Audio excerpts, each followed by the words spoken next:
are, as you can see, strategic decision making and the elements of strategic intent, namely vision, mission, business definition, business model, goals, and objectives. Uh, yes, it talks about the basic strategic management model that we have been talking about since Unit One, that is of analysis or planning and implementation and evaluation, and it also talks about how the planning outcomes in the form of strategic alternatives, kind of emerge. It talks our companions are going to be the same as usual, and uh, to catch up with the last session that we had, um, my scholar badge this time goes to Miss Radha from Ahmedabad, who asked a very simple, innocent but difficult question to answer. Why did the need for TAOs arise since what was already present? Understand the organization's environment. And if you may remember, we had delved deeper into this, and we had seen TOEs as an implementation of SWOT, in the sense that whereas SWOT yielded inputs on the environmental threat and opportunity profile and the strategic advantage profile of the firm, TOEs gave us certain strategic alternatives, or at least approaches to the strategy formulation, whether we are following max max, max min, min min, and min max.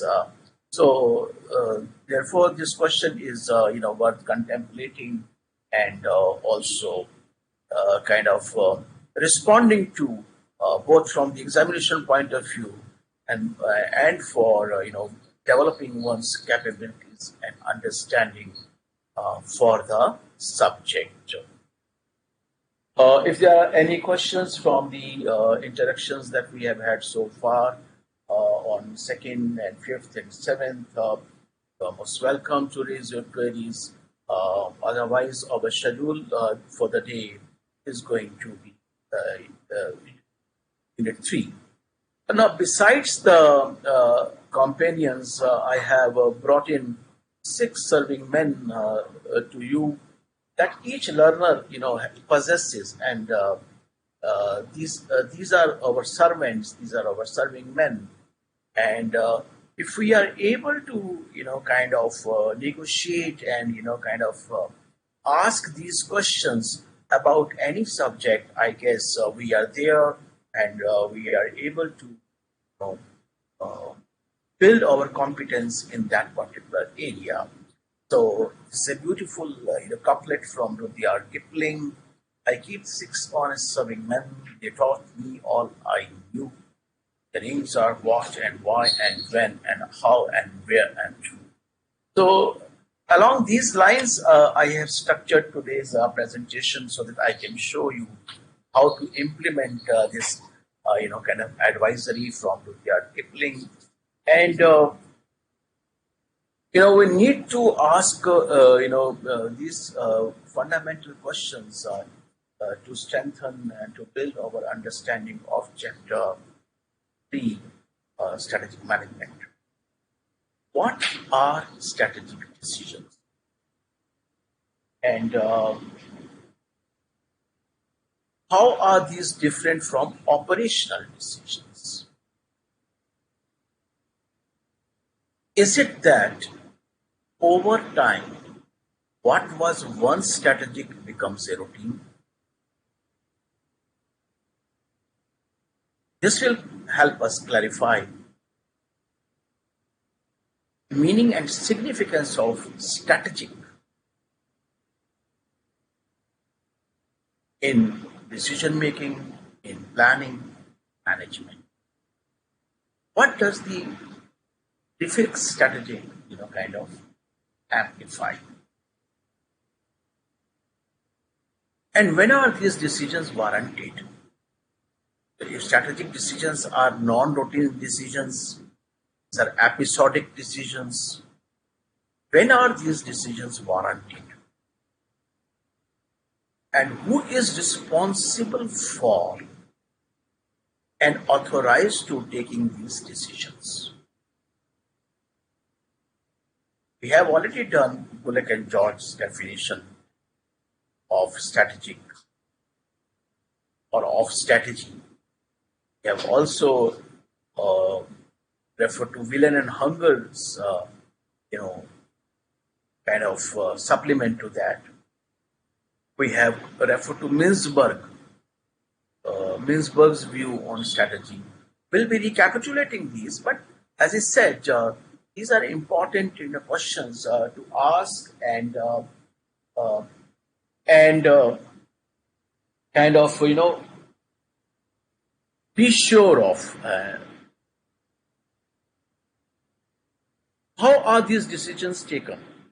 I mean to say, are these decisions always taken, in a kind of a planning room, in a board room, you know, with everybody is kind of applying one's mind to it, you know, or these decisions happen intuitively. And can we say that a particular way of taking strategic decisions is good or bad? And if so, how do we assess decision effectiveness? Whether the decision was good or bad? Can we decide ex ante? Can we decide it concurrently? Or it is only at the end that the decision has been implemented and the outcomes have become obvious, that ex post facto we will be able to see whether the strategic decision was good.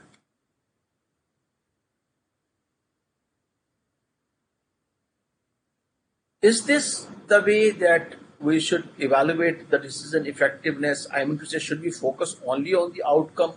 Nothing succeeds like success and nothing fails like failure. So if Nano has failed, shall we say that strategic planning has failed, or strategic management has failed? So is it the kind of ultimate success that will determine the effectiveness of strategic decisions? And to the larger question of why do companies succeed and why do these fail?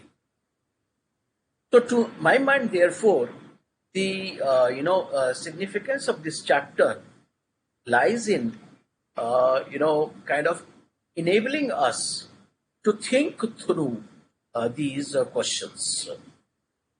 Uh, Let us face it, answers to these questions are not very straight, not always easy. But I think in the process of exploring these decisions,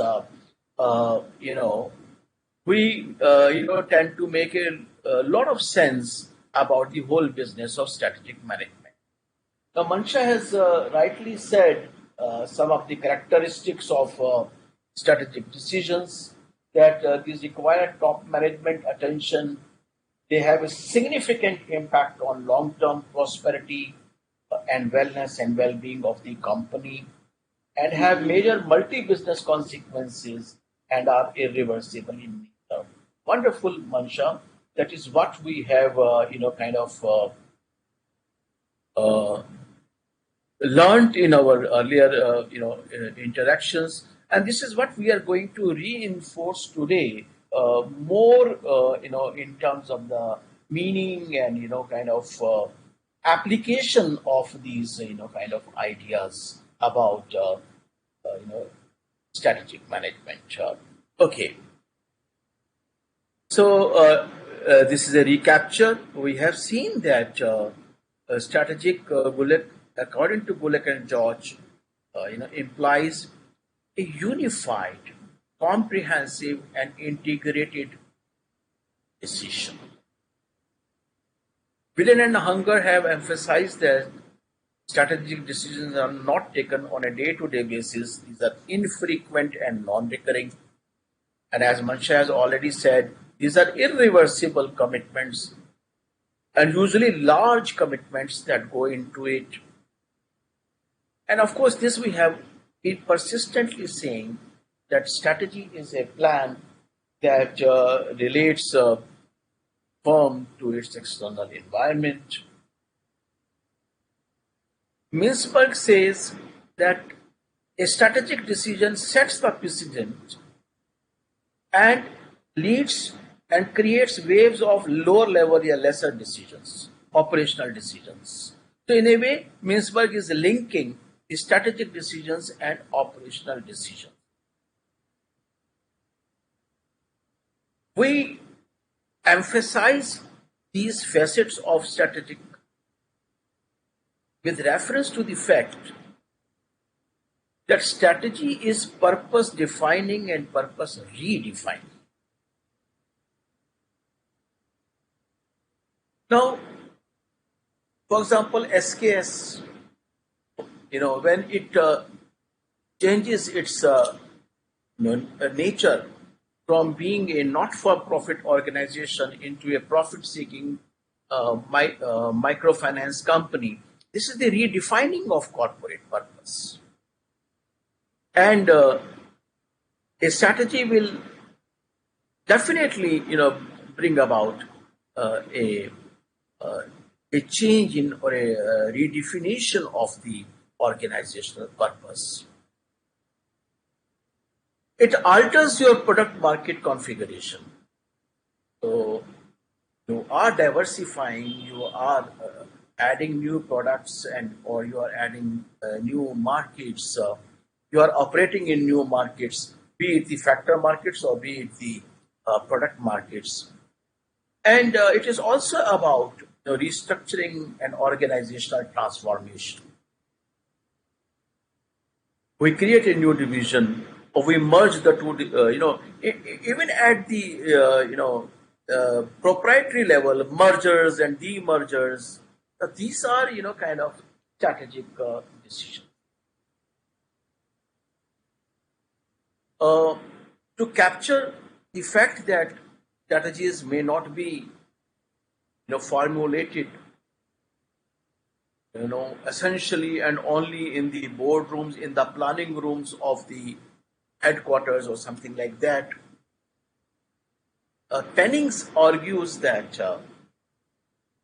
strategies can be formally kind of articulated in black and white, or and can be both intended and emergent. We have already done the difference between intended strategies and the emergent strategies. And we have seen that how COVID-19, for example, has imposed certain choices among the organizations. And so much so that people say that henceforth the world will be divided into a pre-COVID and post-COVID. Does. So the essence of this chapter, therefore, lies in understanding the nature of strategic decisions. Your textbook captures, as Manisha has already, kind of stated in her response to a kind of application. So these points are well mentioned in your textbook, the study material. Even at the cost of repetition, it is always advisable to restate that strategic decisions require and depend on top management involvement. And probably the single most important functionary in the strategic apex of the firm is referred to as CEO. Just as governments are recognized by the Prime Minister, Mrs. Gandhi's government and Rajiv Gandhi's government, Modi ji's government, Modi ji's era. Likewise, corporate eras are usually associated with the CEOs and their impact on the destiny of the corporation. For example, Jack Welch of GE. The kind of impact that this CEO has had on the fate and the future of GE. Steve Jobs and Apple, Mark Zuckerberg and Facebook. So, the impact of CEO on on the corporation and its destiny is so powerful that strategic eras in the history or annals of a corporation are written with reference to the CEO. Second, we have already seen strategic decisions involve commitment of organizational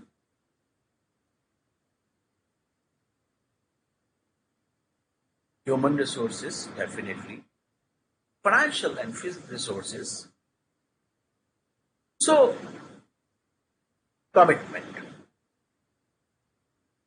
And again, necessitate consideration of factors in the firm's external environment. Mansha has already said that they are likely to have a significant impact on the long-term prosperity of the, I would say, long-term purpose of the firm, which is not probably only prosperity because, as I said the other day, it's about contribution to the communities and the societies and improving the kind of climate and the ecology of the place where the company works. Strategic decisions are futuristic, future-oriented. The word futuristic has been beautifully, kind of introduced in the management lexicon by Peter Drucker. He says, decisions are never future decisions. Decisions are to be taken in the present. But they had a futuristic implication. So they determine the future of the kind of corporation. The strategic decisions are futuristic and unified, comprehensive, integrated, and that's where it has a major multifunctional and multi-business consequence. So, reading each, kind of a point and mulling over it, reflecting on these points is, I think, essential to the understanding of this particular chapter. I have designed a couple of exercises for you, to hammer in the issues that I have kind of stated. I'll go back to my earlier slide, especially for those who might have joined in a little late. The questions that I have raised with respect to, the strategic, the meaning of strategic. I shall repeat because to my mind, keeping these questions, in mind, in front, thinking over these questions will not only clarify the contents of this particular chapter, but also will strengthen your understanding of the subject at large. And it is in this context I had drawn your attention to these 6 honest serving men, which are there at each one of us's disposal. So each learner en route to the learning has to ask these questions about the subject matter of whatever study, what it is, why it is, when, how, where, and. So, the pertinent questions, once again, even at the cost of repetition, are What are strategic decisions? How are these different from operational decisions? So I have brought in a dichotomy: strategic decisions, operational decisions, non routine decisions, routine decisions. Is it that over time what was once strategic becomes a routine? Satish has from Andhra Pradesh said, yes, strategic will become a routine over a period of time. When are these decisions warranted?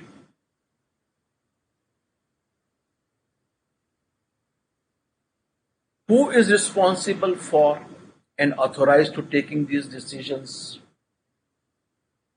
Ansha has highlighted the fact that top management who is entrusted with this responsibility, the process of strategy formulation is also very important.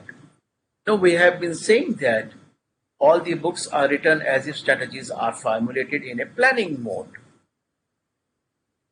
But strategies also emerge even intuitively. And can we say that one particular way is always good and the other way is bad? And in order to be able to say that, suppose we are able to say that, how do we assess decision effectiveness? Can we assess the decision effectiveness ex ante? Whether whatever I am saying will materialize, my product will be a hit in the market. Are there methods of evaluating concurrent effectiveness of the strategy?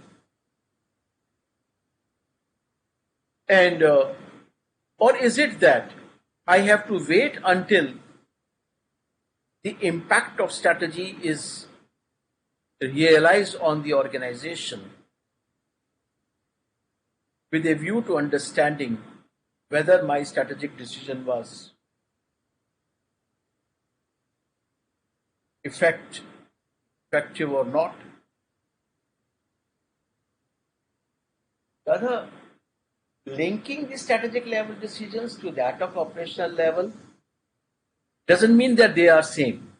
The point that I made with respect to Mintzberg's definition, that he says that it sets the precedents. A strategic decision will trigger a lot of operational decisions, lot of functional level decisions. So it doesn't mean that they are the same. They are different. They are operational decisions. But the fact is that these decisions are meant to operationalize the strategy. So if there's a vision of a diversified corporation, right? So this decision will involve, for example, new product development. So it has to be operationalized through your R&D department. So that R&D department's kind of operations will lead to the realization of the policy. But these are operational decisions and these are strategic decisions. The fact is that the other day, as I said, functional level strategies in a way also become a means for realizing the brand strategy. Right? So linkage is this. No, the point that we were taking, yes. So as I said, how do we measure the effectiveness of strategy? And can we say that a strategy is a good strategy if it leads to good results, irrespective of how it was formulated? And a strategy is a bad strategy if it leads to bad. So do we look at intentions? Do we look at consequences? Do we look at the behaviors for evaluating the performance? And to the larger question of why do companies succeed? Strategy bridges the gap between where we are and where we want to be. And therefore, strategies play an important role in the success of the organization, is it not? So these decisions, as I said, are key to our understanding of this particular chapter. And in my next half an hour or so, I will be elaborating these ideas, by picking up an activity or an exercise here and there, so that, we are home with respect to the fundamental question, what is strategy? Okay, now let us take one question, at a time. I will be very happy if you are simultaneously responding to these questions. Tata Motors hives off its passenger vehicle business into a separate subsidiary. Will you call this decision a strategic decision?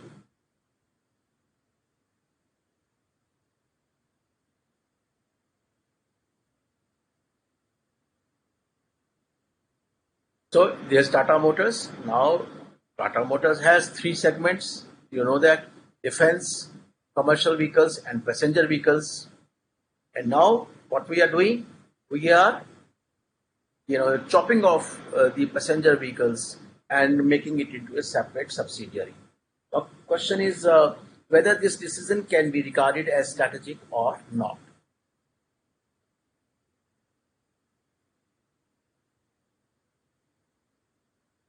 And the responses, okay, the responses will keep coming.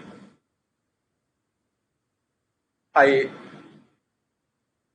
pose it before you another situation. During COVID, Asian Paints launched Viro Protect hand and surface sanitizers. Will you regard this as a strategic decision? And what are your reasons for regarding this as a strategic decision? Third question. Asian Paints is raising staff salaries and going ahead with the annual increments to boost the morale of the employees amid the coronavirus pandemic.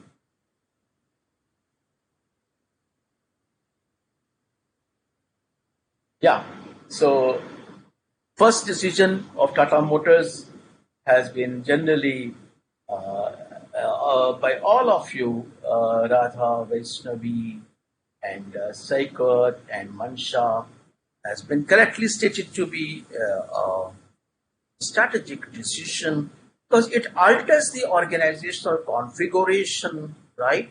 And it is going to have a decisive impact on the future of Tata Motors and will allow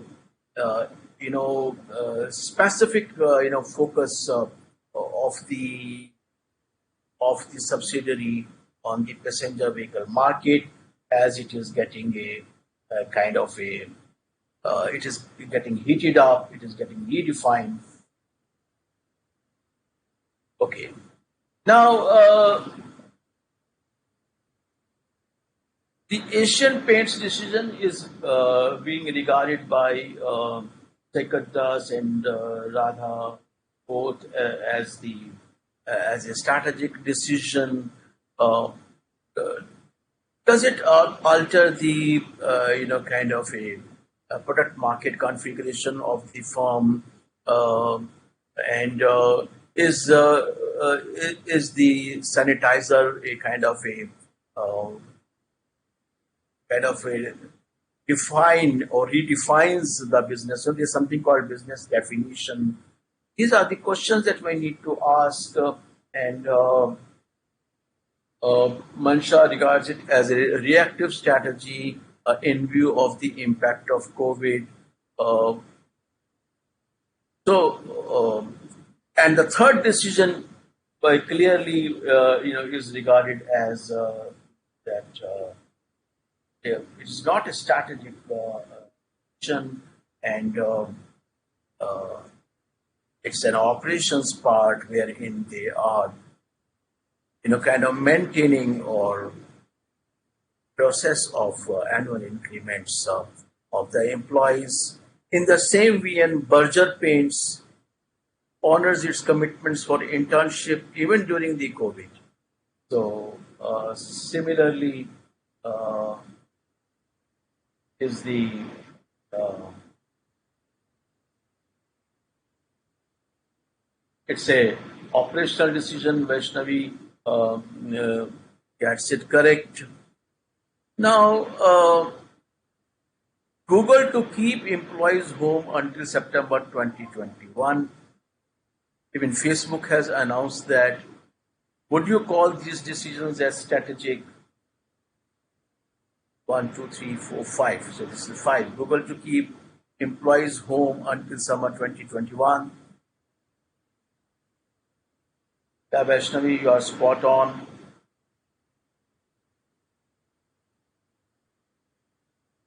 How about the Google?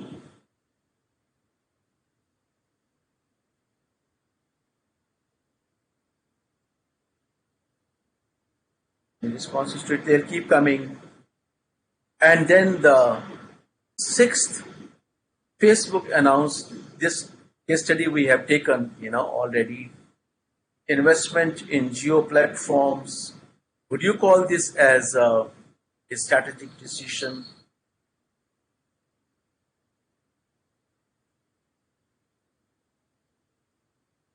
So Google and Facebook, whether these decisions are strategic decisions.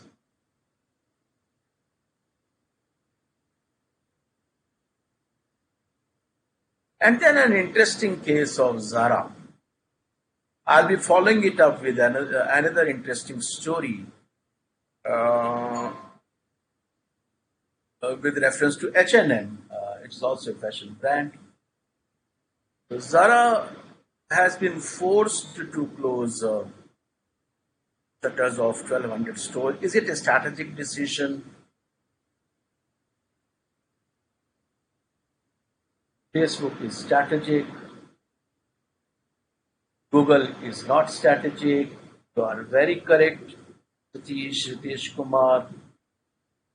So, because you might have to lay off people, you may have to temporarily shut down some stores because of the economic difficulties. This cannot be regarded as strategic decisions. So you are getting to kind of getting into the meaning of interpreting these decisions from a strategic lens. Whether this can be regarded as a strategic move or not. In order to build upon these ideas, yeah, you're absolutely spot on, Satish and Radha. That's wonderful. And see, now this is an H&M story. So I have built this dichotomy between strategic and non-strategic. I have drawn on web resources to build this story. Because stories are easy to remember and understand, especially when we have to make comparisons and kind of dichotomies, and so on and so forth. Berger Paints, yeah, Vaishnavi, you are spot on. Yeah, so I'm very happy that now you are on board, you are with me, and you understand these concepts very well. And look at this, H&M was founded by Erling Persson in 1947, Vastiras, Sweden, and started off life as a retailer of women's clothing, Hans was their brand. In 1968, it acquired another Swedish clothing retailer, Moritz Whitfors, which sold menswear and changed its name to Hans and Morris or H&M for short. So clearly, this acquisition is strategic. It involved a major outlay of capital, no doubts about it. It increased the size and complexity of the business, and now entire new segment, customer segment. Earlier, it was a all female brand. Now it becomes men and women background. Sorry, garments. And in 74, it went public and was quoted on Stockholm Stock Exchange. Now, this is not a strategic decision because it is a means of obtaining funds for expansion. Now comes the argument, and the observation which even had made that somebody had mentioned that over time, even the strategic decisions will become the operational decisions. Uh, who is that? I am forgetting that out. Um, uh, uh, I think Satish from Andhra Pradesh had mentioned that the strategic will become routine. So first time, if you have kind of diversified into Norway, maybe it was a strategic decision. But once now your standing policy, a strategy is to diversify and expand in different markets, then like it is opening of new stores, is kind of a it becomes a more of a routine rather than a kind of a strategic decision. So therefore, what is strategic and what is non-strategic at times depends upon the time factor also. uh, Riya is saying that I am only reading Vaishnavi and Saikat's comments. I'm not reading. So, Riya, yeah, you have referred to the payment of by Asian paints as strategic decision, and you have argued that they're making use of corona pandemic to build their brand image. I think one would probably tend to disagree or with you in the sense that increments are nevertheless a routine matter in the life of a corporation. So what they have done is that they have uh, you know continued to kind of persist with the annual increments, and Berger Paints has continued to persist with the internship opportunities, and Berger and Asian, yes, are not strategic, they have correctly stated, and Zara is also not strategic, Facebook is strategic, that is absolutely fine. Uh, so with this, I guess we move on further. That uh, can the decisions that transform the companies from good to great. This is a beautiful book by Jim Collins. Be regarded as strategic decisions.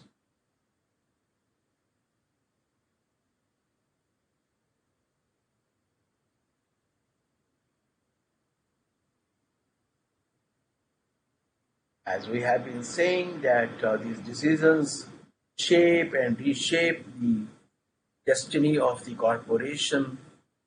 So, therefore, uh, landmark decisions in the annals or in the history of the corporation, they become important strategic decisions.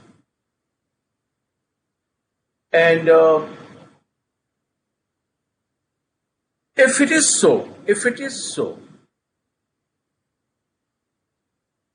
then what about the decisions that lead to the ruin of the corporations, ruin of the in a company were not this strategic. So that means we have to look at the characteristics of the decisions apart from the ultimate outcomes to really see whether they were the outcome of the strategic thinking process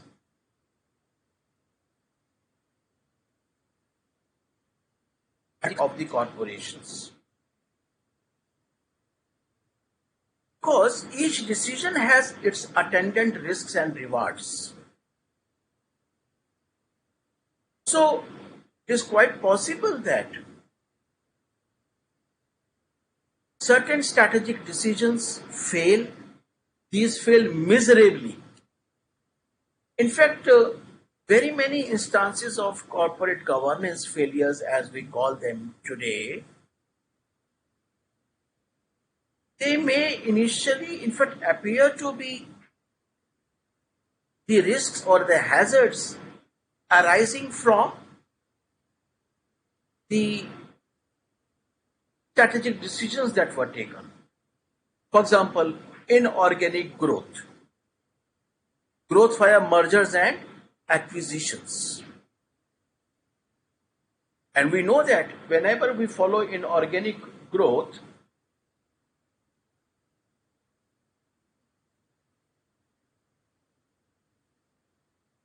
you can always grow very fast.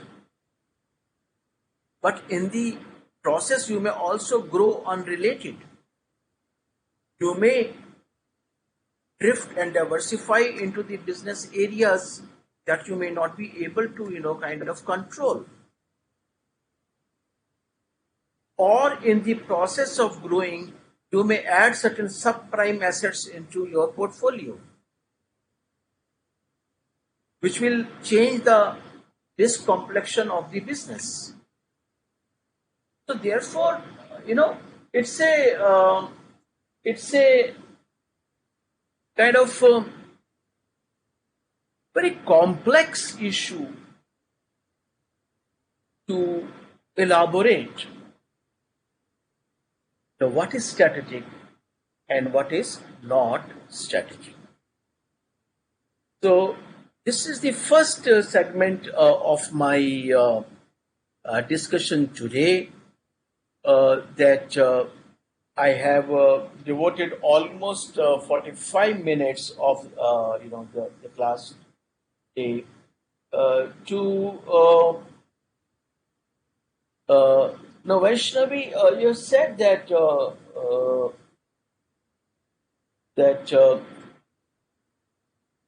strategic decisions are made to make organization to go from good to great, but they may have adversity. Yeah, so as I said, decisions are strategic because they are intended to alter the future of the corporation. They may turn bad. So bad decisions are also strategic decisions. Now so goodness or badness of the decision, which is linked to the outcomes of those decisions, will not define whether a decision is strategic or not. So that means the attributes of strategic decisions are the ones that we have already listed. So it is not that the ultimate success or failure will determine whether a particular decision. We can say it was a good strategy or a bad strategy, that's a different issue. But it was a strategy nevertheless. So therefore, the value or the definition of strategic decisions has to lie outside the ultimate outcome of it. The point, this is the one that I have been kind of trying to make. And I hope this point is now clear in our mind and in our perception and understanding that we have to look at strategic decisions from the attributes listed by Gulick and George, Whelan and Hunger, Mintzberg, and so on and so forth, and the ones that are listed in your study material. So that is it. The whole idea about now how the decisions are taken, so from what is strategic and what is not strategic, we are getting into a more generic discussion of how the decisions are taken. Uh, Although it is not specifically mentioned in your syllabus, but I feel that we need to have a look at it, for the purposes of building a better understanding on the whole issue. So now, sorry.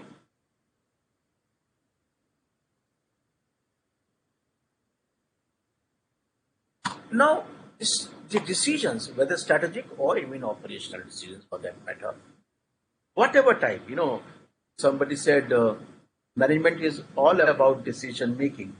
One who does not make a decision is not a manager. So decision making is regarded as the essence of, or the very fundamental to management. So much so they say not to take a decision is also a decision. So that's why somebody has said whatever a manager does, he or she does it through decision making. So therefore, we need to look at this process of decision making. Where are the decisions taken? For example, it's a cognitive process. It occurs in the human mind, right? So we have to look at the cognitive processes involved in the decision making. And typical decision making styles, for example, or approaches. So starting clockwise, decision making approaches are categorized into rational decision making, defining the objective or problem, looking at the various causes and alternatives, evaluating each and every alternative, selecting the best, implementing. So that is the rational decision making process. Now this requires lots of information processing. Of course, with today's supercomputers it is possible, and the kind of decision support system that we have, probably it is all that possible. But there are limits to human rationality. And you know that even there is a cost of information processing, information collecting. This is called information economics. Decisions are backed by data, information. Information has a cost. And as I said, people have limited capacity to process the information. And they are stylized differently. Some people, for example, Ratan Tata says, I don't take much time in taking a decision. I take a decision intuitively and then work hard to make it a success. So that becomes a matter of style also. And there are boundaries of rationality, especially for the innovative decisions where you are talking about new product development, your new product launch. The information may not be available, or it may not be crisp. It may be very vague. Now, how to process that vague information to arrive at a strategic decision making? So there are alternative decision making approaches, and as I said, we cannot kind of at the outset say this approach is better and the other approach is not good. For example, Vishwanathan Anand, international grandmaster, and he has been a world champion too. He says that I always go by my intuition. The first move that occurs to my mind is always correct. So if I try to rationalize it too much and I change the move, then I often repent. Oh, I should have made the same move that occurred to me at the first instance, like a ping. So some people like to rely on their intuition for their decision making. Moving on clockwise, that every decision is susceptible to errors and biases, right? There are various types of biases which the decision makers suffer from. You know, even too much reliance on the intuition itself is a bias. That intuitively whatever occurs to me is the right decision. It itself is a bias, right?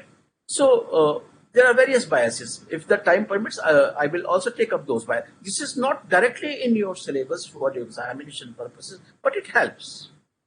Understanding the mind of the strategic, thinker. And of course, the decision depend upon whether a single criteria maximization objective like a linear programming. I have already said strategic management is MCDM, multi-criteria decision making. And some of the criteria will be very crisp in terms of amount or rate of return on investment. Some will be very vague, such as reputation of the firm, right? But so all these criteria have to be combined to arrive at the quality of the decision making. And decision maker style we have seen. Certain decisions can be, had through algorithms. Those who are into derivative trading or those who are more finance oriented and so on, that there are software, there are algorithms that spot the arbitrage opportunities in the stock market. So they are algorithm decision making. It can be programmed. These are also called programmed decisions. But there are so many decisions that cannot be programmed, that cannot be taken by computer, for example. They have to be taken by the human mind, and they have to rely on their gut feeling and the intuitive feeling. Because if, for example, if Airtel were to go by as I said in my earlier discussions, by the recommendation of the consultants, mobile telephony would not have been launched in India. So you have to at times rely on the gut feeling, right? And as you can see, it all depends upon the nature of the problem and decision, whether it is a programmed decision or a unprogrammed decision. So whether strategy or non-strategic decisions, and decision-making process can be articulated differently. This is the point that I wanted to make. And as I said, for example, contingency approach in management tells that which approach will be more suitable in which particular circumstances, that we have to see. So it all depends, on a host of factors in the decision maker as well as in the decision situation in which the decision is taken. Okay. So the rational decision making model is very usual. As I said, identifying a problem, identifying decision criteria, allocating weights to the criteria, developing alternatives, analyzing alternatives, selecting an alternative, and implementing it.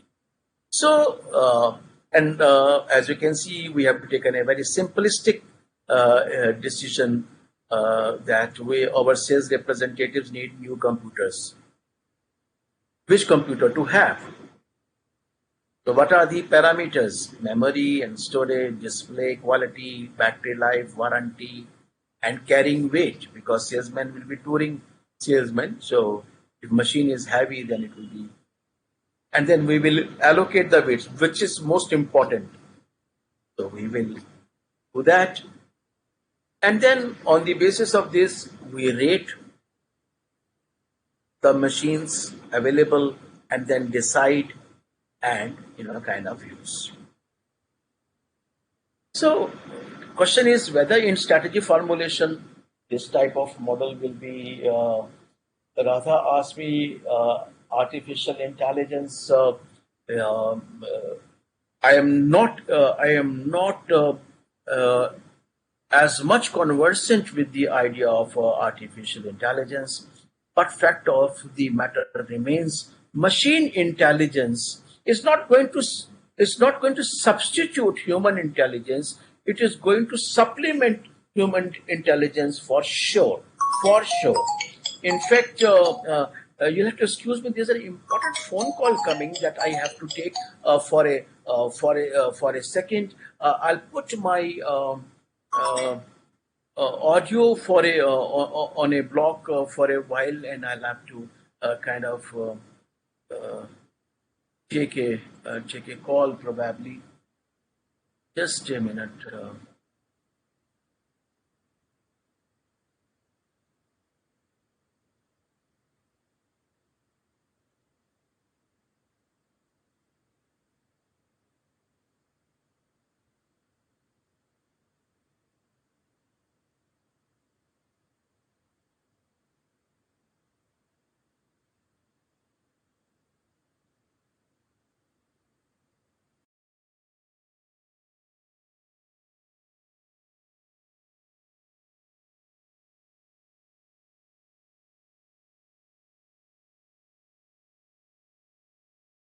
Hear me, and welcome back. So the point that I was making was that uh,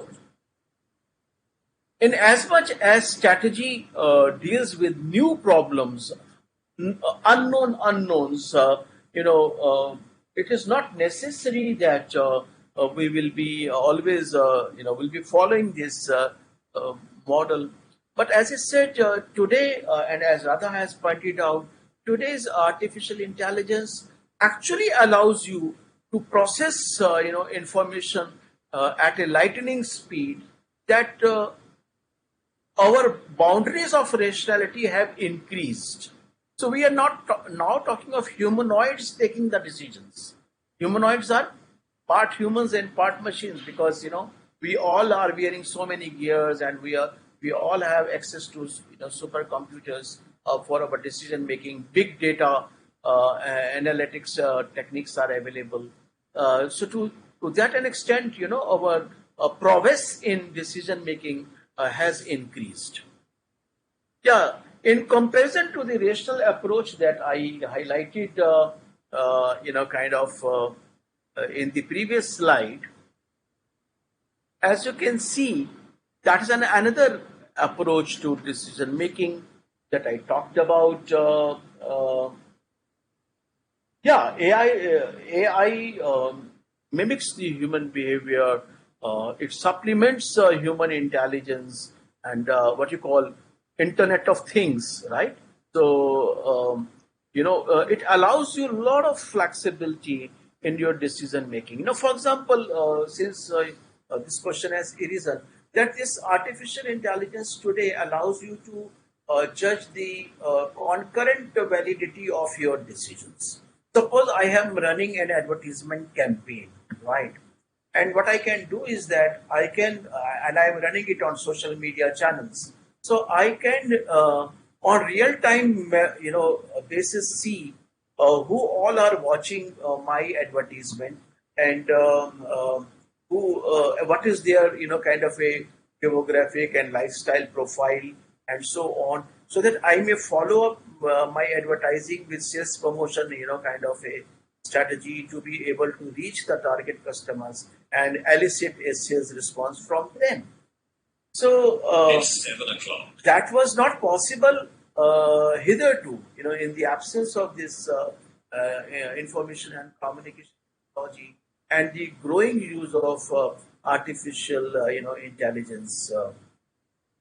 I have heard just today itself that Amazon has, come out with an AI-based app, wherein you will be able to, they will be able to promote their products on, human skin.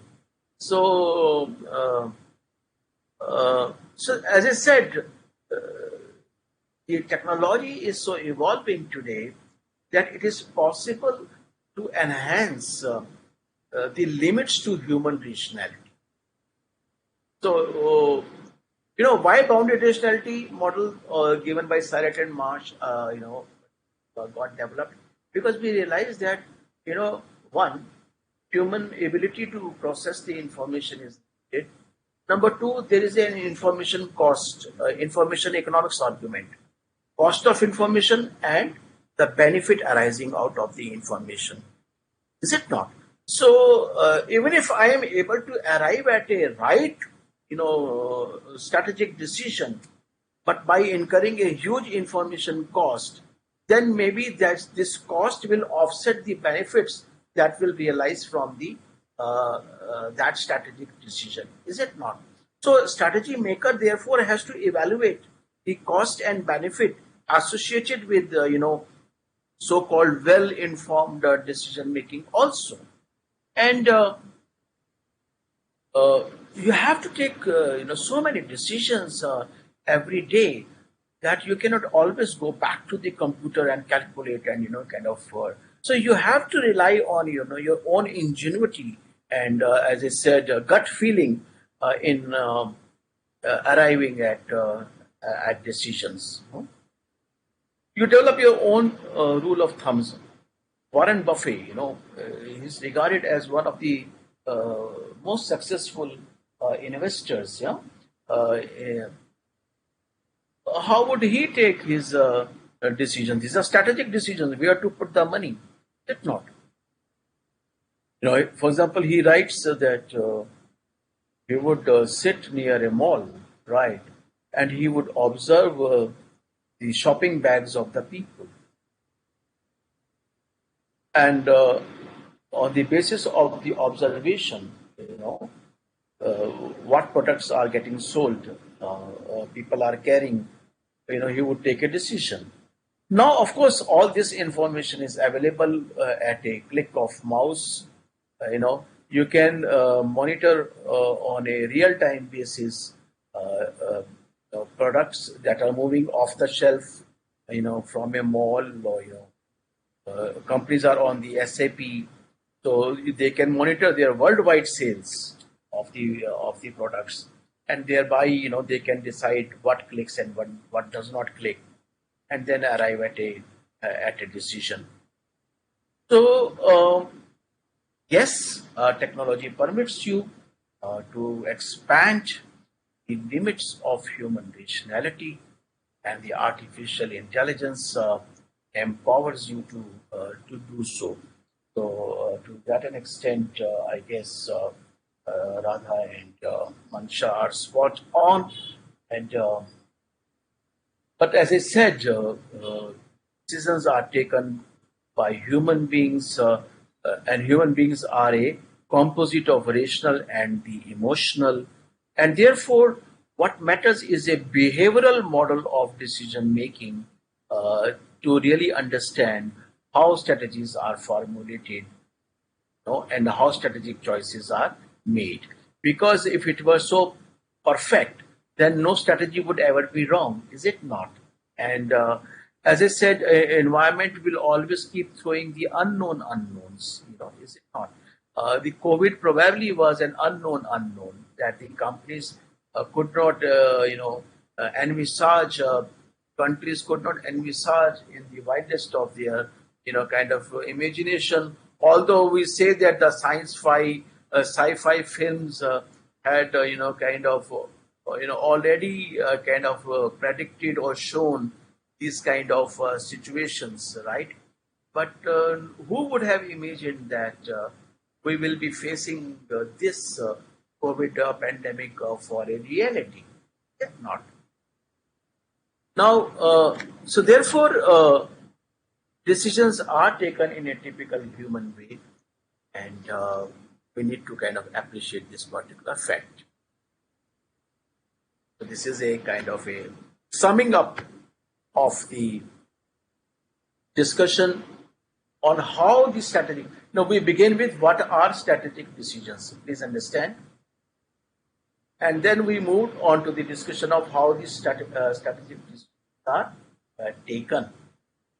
And now we know that decisions, because are taken in human mind, we might compartmentalize, graphically the human mind, but actually everything is happening simultaneously. It is a combination of intuitive and rational thinking, hunches and systematic thinking, heuristics, and of course, if I rely on my right brain, uh, then my decision making is, that is, I am intuitive and I rely on the hunches and heuristics. It's a fast decision making, but of course, the rational decision making is somewhat slow process. People say it leads to paralysis by analysis, right? So therefore, we have to balance as if these two approaches. Mm, uh, yeah, the previous slide talks about intuition. I don't want to delve deeper into this idea of intuitive decision making. But as I said, the errors we always make, the,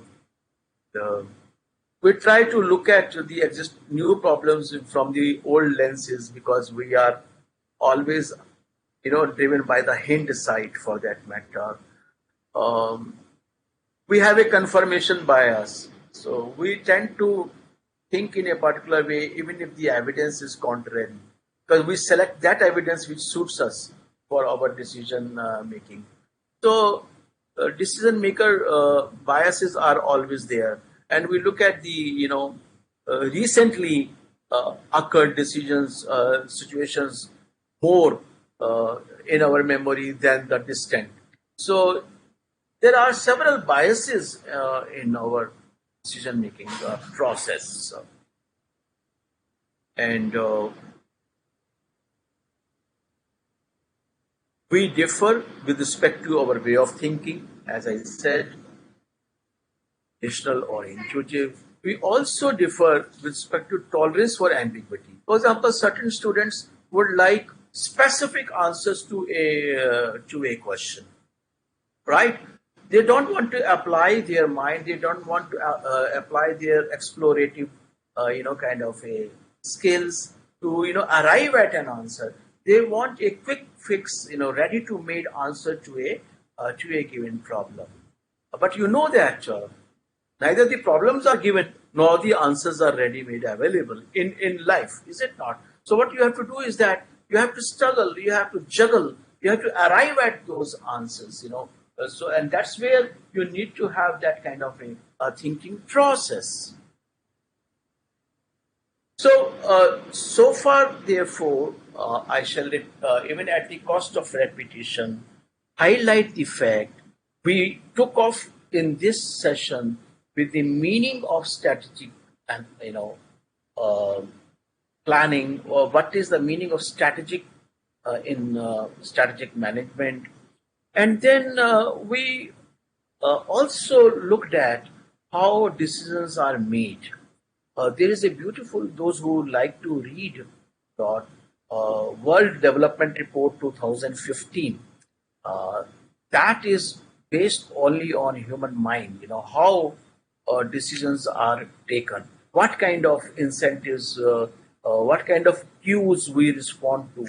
So that's a beautiful report of the World Development Report, I think UNDP, and that's worth reading to understand the decision making within the human brain, process within the.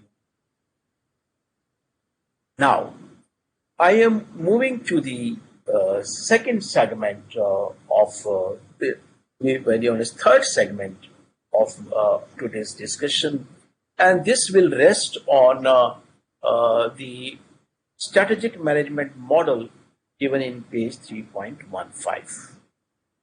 And I will be spending again quite a bit of time on this figure, explaining it in bits and pieces, uh, and also linking in the process our unit 1 and unit 2 that we have done so far to highlight what is meant here. And after this, of course, I'll be moving to the ultimate, kind of focus of this chapter on strategic intent, right? So I will be focusing on that also. Uh, I think it's a good time, Vijayji, if you are there. We would like to break now, take a break now, so that we can spend this time in internalizing the preceding two sessions on what is strategic and how are the decisions taken. And I would appreciate if there are any questions uh, kind of related to these two segments of today's session. Uh, we will be traversing two more segments, interrelated segments today of this chapter three. One, right, in front on your screens, strategic management model, and two that we will be doing is the concept of strategic intent. So, with this, I kind of suggest that we take a break and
Come back.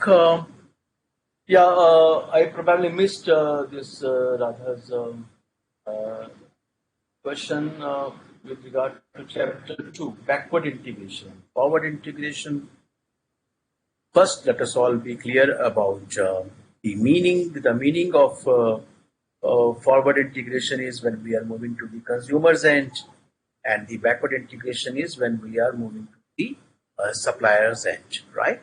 When the meaning is clear, I think the examples are coming very clear. Suppose I am a textile company, and then I start up what you call ready-made and retail chain stores. This is forward integration, and when I go back to the source of raw materials. In India, for example, Reliance is often regarded as the classical case of backward integration. How from the polyester, they have gone back to the petrochemicals as a source of making polyester yarns, right? So I hope it clarifies this. Radha has asked another question. But to strategic intent and strategic alternatives, no, they are not the same. There can be several alternatives to realizing my strategic intent. So I hope this this is a key sentence. There can be various alternatives to realizing my strategic intent. So if I want to grow, there are various alternatives to grow, right? So there is a difference. Now, as I said, I will be focusing on this model for the next 10-15 minutes or so.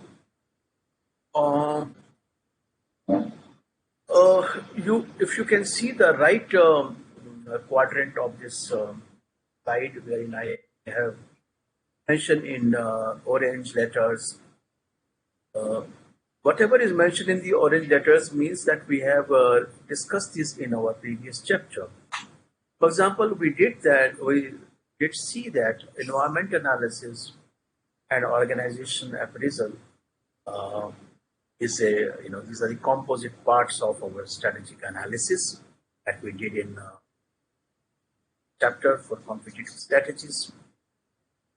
And if you may also remember that I had and I have been persistently saying that our unit of analysis will determine our internal and our external analysis. Money, if we are doing corporate strategy, when I say corporate strategy, I'm thinking and I have in mind well diversified, maybe even a multinational corporation. Then my relevant environment, in case I'm a domestic company, is the domestic macroeconomic factors, demographic factors, and cultural factors, political factors, and so on. If I am a multinational corporation, then apart from my home country, the host country, socio-economic and political factors, we have done pastel analysis, right? So those factors will matter. But if my unit of strategy analysis is business, so if I'm looking at business level strategy, then my relevant environment is industry, because firm is a part of an industry. And I will be looking at, for example, suppliers in the industry, buyers in the industry, inter-firm rivalry that is prevalent there, and generally try to assess whether it is an attractive industry to kind of venture into or enter into.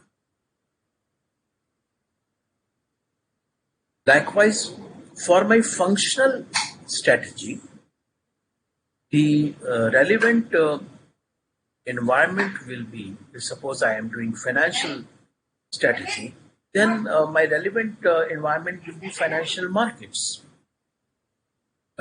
and financial institutions that are the providers of this finance, and the investors, and the how educated, how aware the investors are. And, now, for example, nowadays there is a lot of talk about SRI, socially responsible, investors. So, and if I am, proposing to bring about an IPO or FPO, in the market, then I have to be responsive to the aspirations of the socially responsible investors, and I have to pitch my new issue or follow-up issue, to suit their preferences and kind of desires. So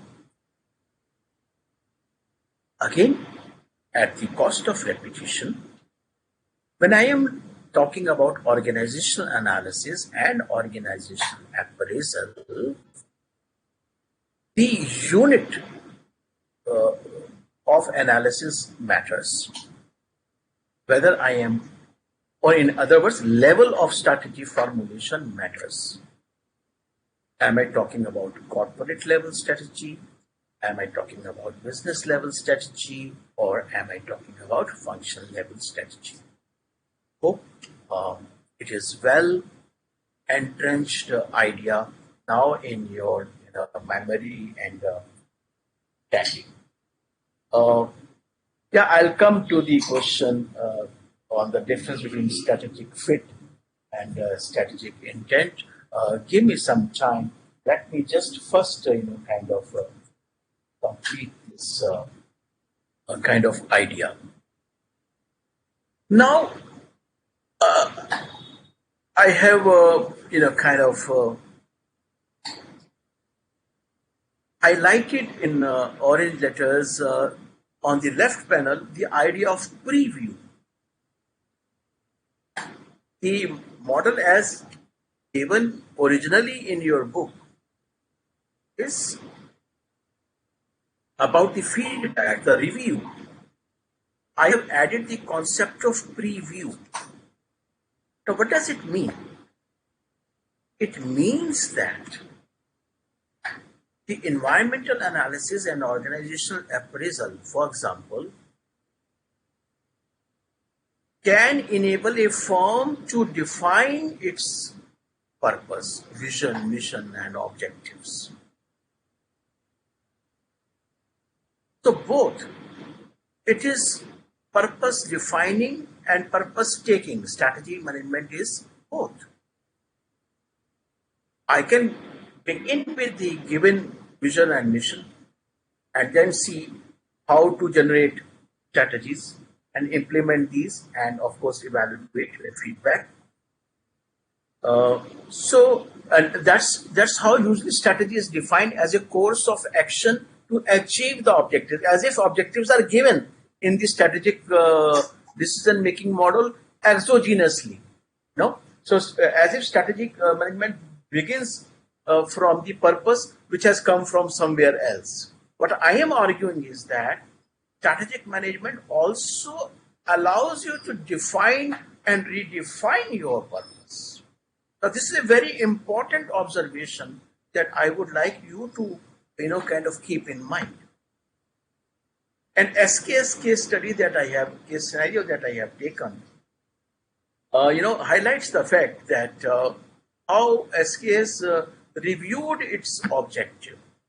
After all, and in fact, to dramatize this whole idea even further, you have a memorandum objective clause in the memorandum of association.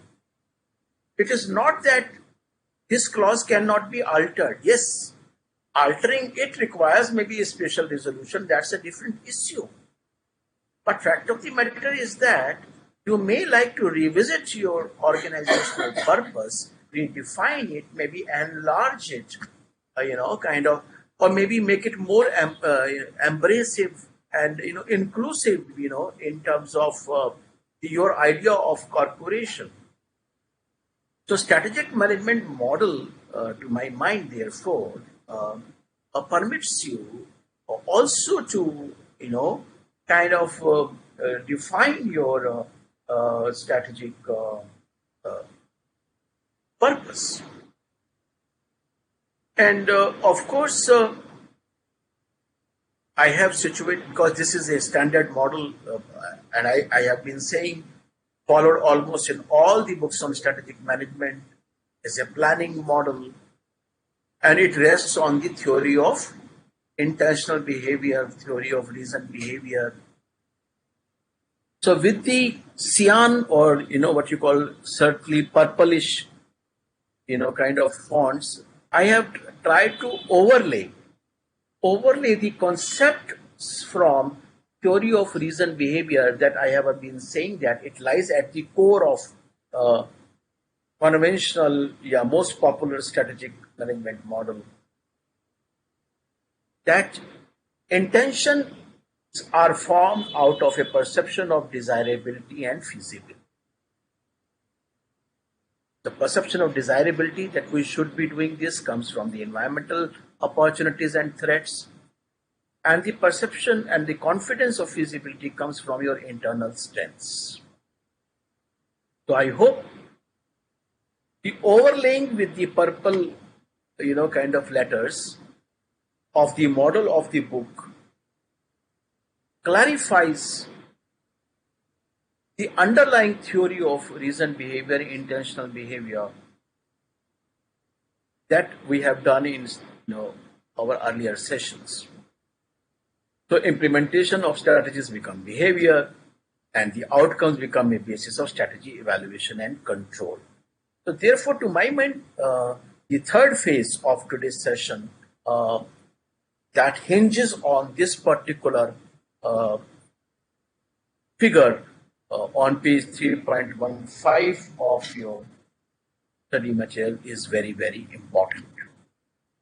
Probably now we are also in a position to take up the question on difference between strategic fit and strategic intention. As you can see that strategic intention arises out of your sense of your own sense of purpose, maybe without regard to the constraints. So your aspirations are much more than your resources. So you are not looking at the current your current capabilities, current resources, but yet you are aiming high. That is the strategic intention. Prahlad has beautifully said, C.K. Prahlad, we have done core competence theory in chapter 2, has beautifully said that the companies have gone from becoming good to great because their aspirations were higher than their resources. A point that I will be coming to maybe in later slides, within this sequel. And strategic fit is about merely adapting to the adapting your strategy to the prevalent environmental constraints. So there's a difference between fit and strategic intent, right? So my intention may be to break free from those vicious cycles that are constraining my dream, as if it were. And I feel confident to implement and realize my, intentionality. How does it happen? For example, there are various, ways of looking at it. I think I mentioned in my earlier session that when the proposal for a personal computer was put forth by Steve Jobs to IBM masters, it was turned down, right? But then Steve Jobs pursued this intentionality to form to Apple, and the rest is history, right? So it is about of feeling passionate about your dream, and then persistent pursuit of this dream to realize it, right? So you need that steadfastness to realize your and therefore Therefore, the intentionality, right? And strategic fit, as I said, comes in where you are trying to constantly adapt to. Of, and somebody has said, in the earlier sessions, that Darwinian theory, survival of the species or the organizations who adapt well to the environment. Is it? Is it not? So that adaptation is more a matter of strategic. Now, this is the earlier slide from my earlier session, and as you can see, what I have done is that I have overlaid this over this. Therefore, now you can relate how this strategic model is actually a model of intentional behavior. Yeah, and the question that has been asked again and again, uh, intent creates a misfit between resources and assets. Peter Drucker calls it creating a disequilibrium. So fit seeks an equilibrium. Fit is an equilibrium concept, that a firm should be in harmony with the environment. No, it should fit well in the scheme of the environment. Now here there is a deliberate disbalance being created, and the firm tries to kind of break away from the constraints of the environment, and therefore realize the ambition and the aspiration of the CEO. That's why I say sagas of the corporates have been written by the with reference to the CEOs for particular periods of time. So it's again a existential question. What matters, intentions or actions or consequences? So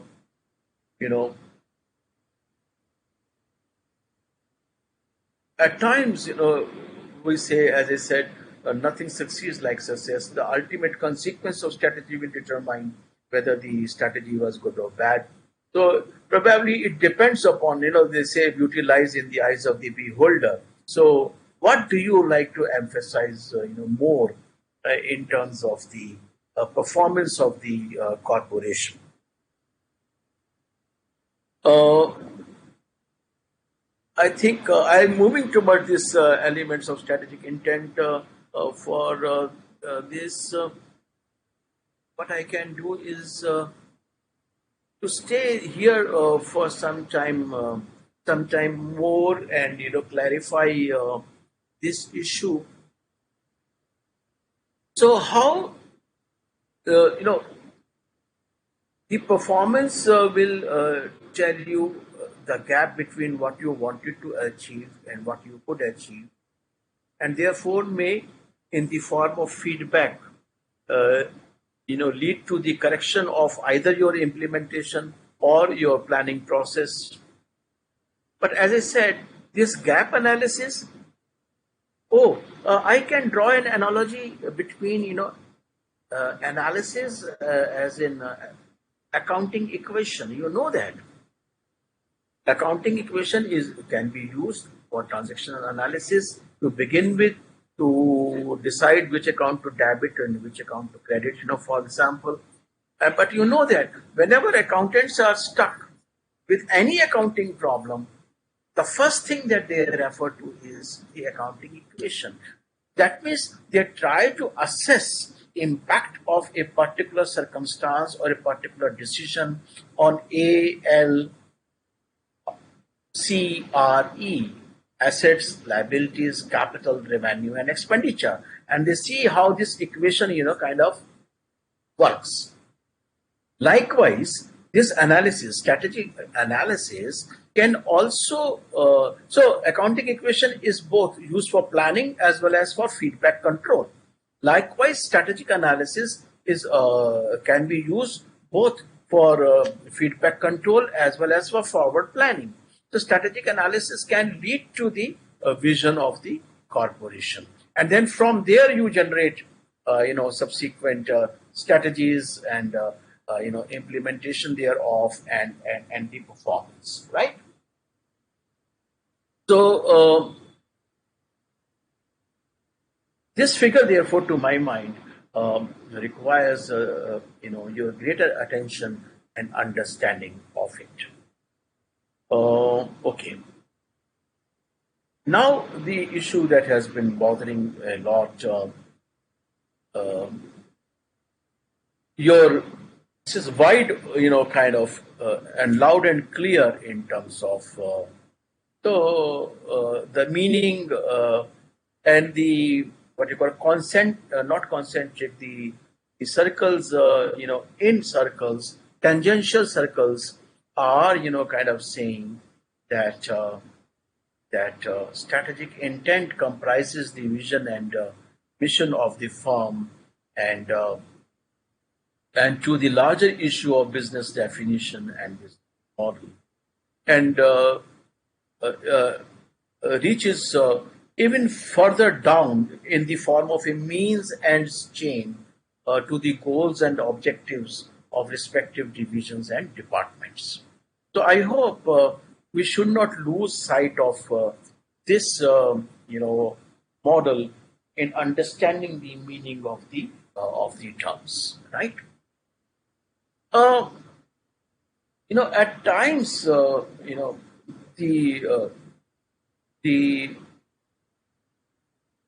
the way these concepts are used also, give rise to some confusion about the meaning of these terms, and obviously we shall try to clarify these concepts to the extent possible.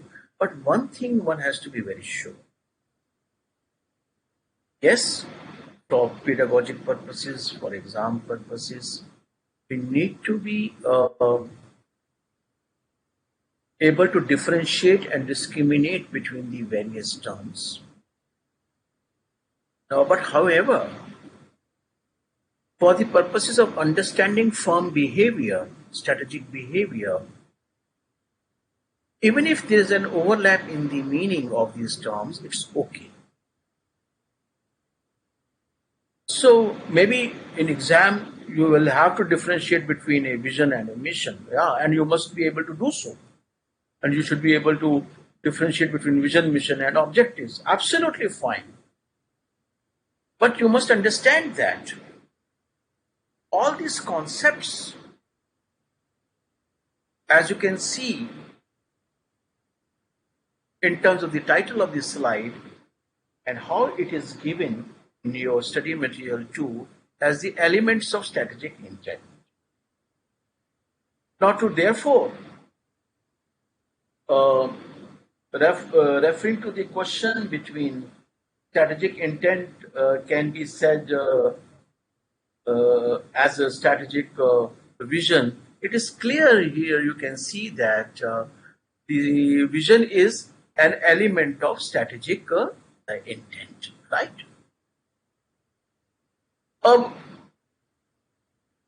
So, now technically, how to differentiate between goals and objectives, right?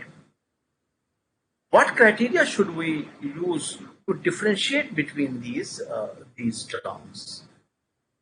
That is what I will be devoting my next part or this phase of session.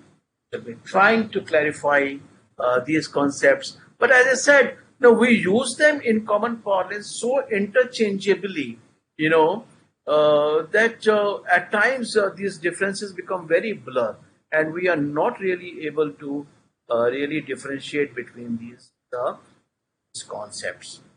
However, we shall do our best here to clarify these minor differences between the. First of all, because there's a question on intent and behavior, look at the question on the southwest quadrant of the slide, fill in the blank. Strategic intent emphasizes blank. A. Fit between organizational resources and the environment. B. Aspirations unbounded by resource. I expect you to be giving your answers for the fill in the blank, whether A or B.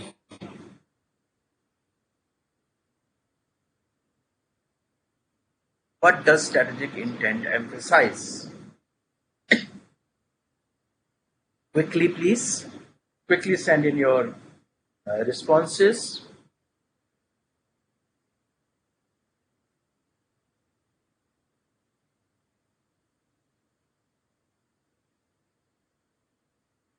Because we have just done it, I would like to confirm whether I have been able to communicate it well with you or not.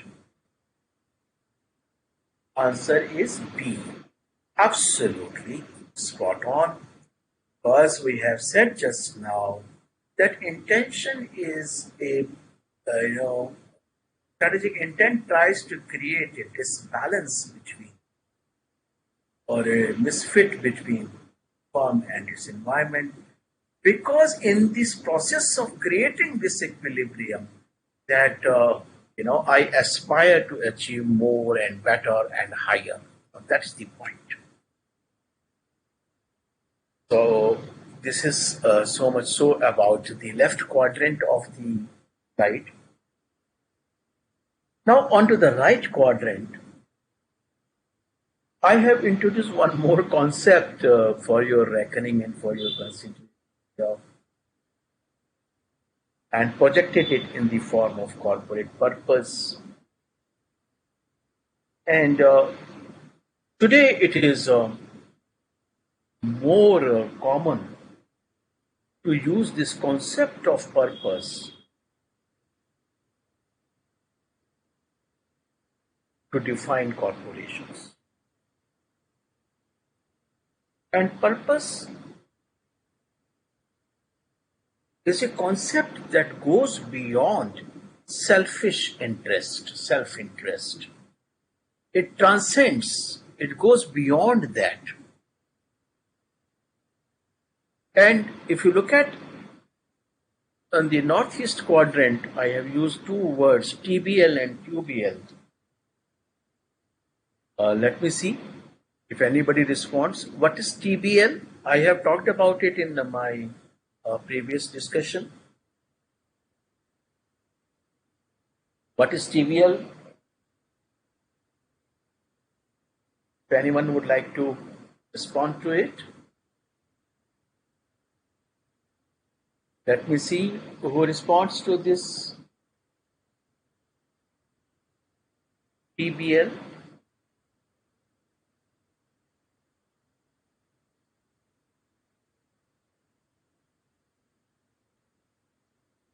Obviously, it will take time for the answers to show up.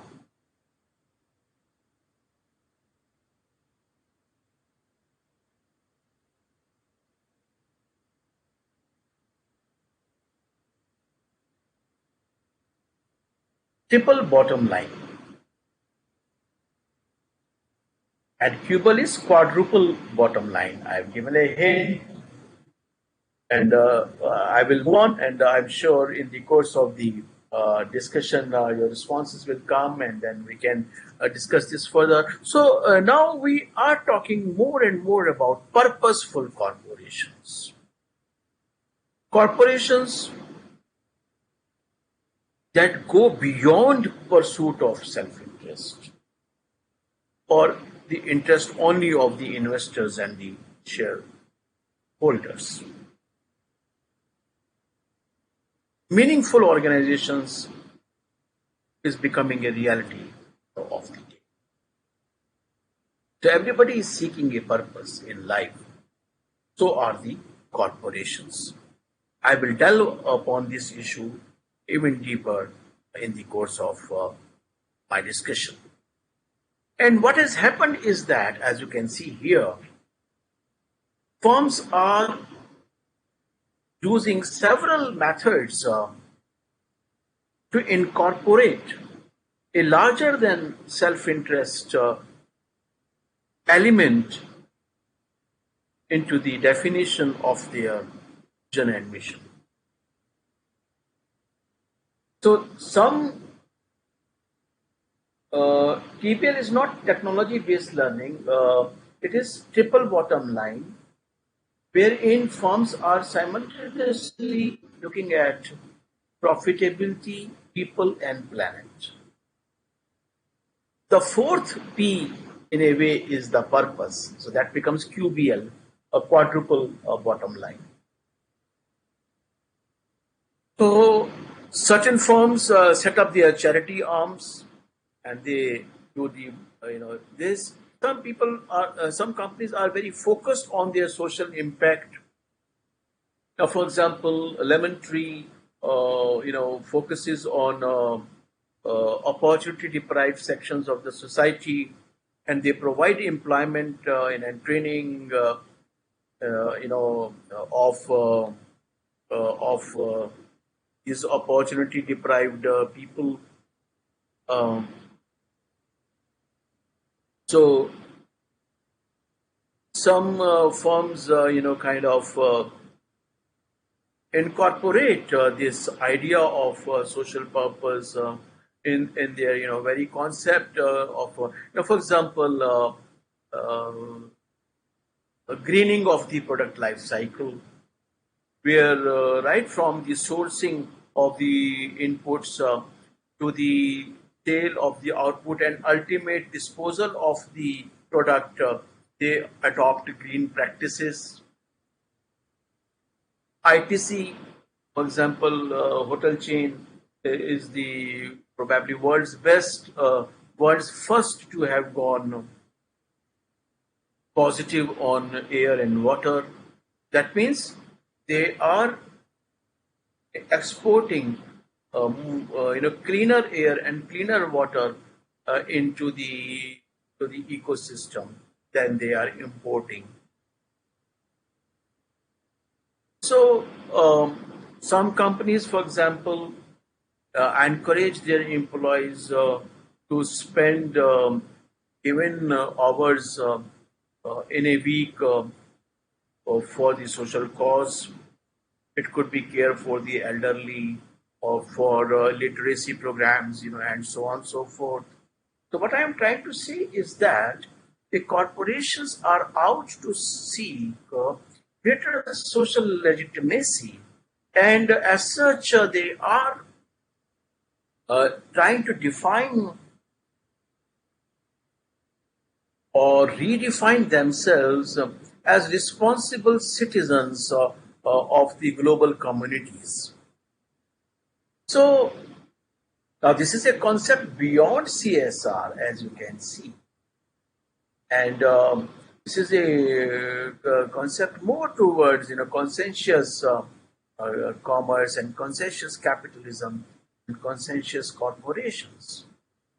This pertain to the conscience of the corporations, right? So, and we took the example of ITC. How they are trying hardest to diversify their product portfolio to come out, if possible, from their what you call negatively filtered business of cigarette, right? In social responsibility investing, concept of filters come in, that the investors use negative filters and positive filters. That those products which are hazardous, for example, for human consumption or for the environment or planet at large, they are weeded out. And the pro bono means the companies which, for example, promote equality, opportunity to the opportunity deprived sections such as Lemon Tree, to some extent Lalit Hotel also. Lalit Hotel is also in a big way kind of equal opportunity space. and they consider more favorably pro bono, kind of companies in the contemplation of their investments. So, as I said, the emphasis now is more and more on corporate purpose as the driver of corporate strategy, and in fact, the idea of purpose itself is somewhat antithetical to the strategy, because strategy in our mindset means something that allows us to earn above average profit, right? And profitability and prosperity. Um, but now the companies are seeking not only the prosperity but also social legitimacy, respect, and honor. We want to be most respected corporation, is it not? Not necessarily the wealthiest corporation.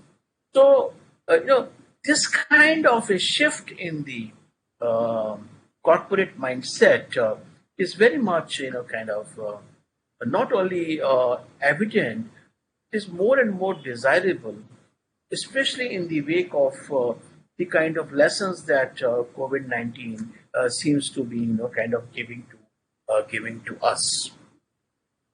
Okay. Now, somebody asked me to clarify the meaning of these terms. One way of looking at these terms, that mission statement is about who we are, what we value, or what we do. Vision statement is more aspirational. Aspirational, I use the word and emphasized by C.K. Pehlad. And strategy is the way how we will achieve our vision. And goals on objectives, they become, standards of performance, the parameters on which the success will be achieved. Now, to technically differentiate between goals and objectives, I think one way of looking at this distinction between goals, objectives, vision, mission, and vision is to utilize the criteria. I will try to work upon this criteria right now, right here, and I'll create a kind of a text box here. Let me see if I can quickly do so. Yeah, I think I should be able to. It's for you. And as I said, it is again my rule of thumb approach to clarifying the differences between the terms. What we can do is that we can apply a multiple criteria. One is, for example, specificity. How specifically it is stated.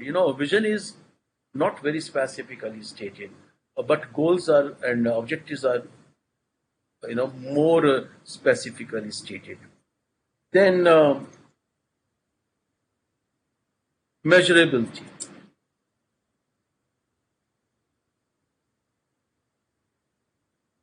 So whether we can, for example, measure. So I can measure, for example, sales growth. Now, if sales growth is is a target or is a goal, so I can definitely measure it. So, but attaining the mission accomplishment and vision accomplishment, measuring it is very relatively difficult. So, specificity and measurability, and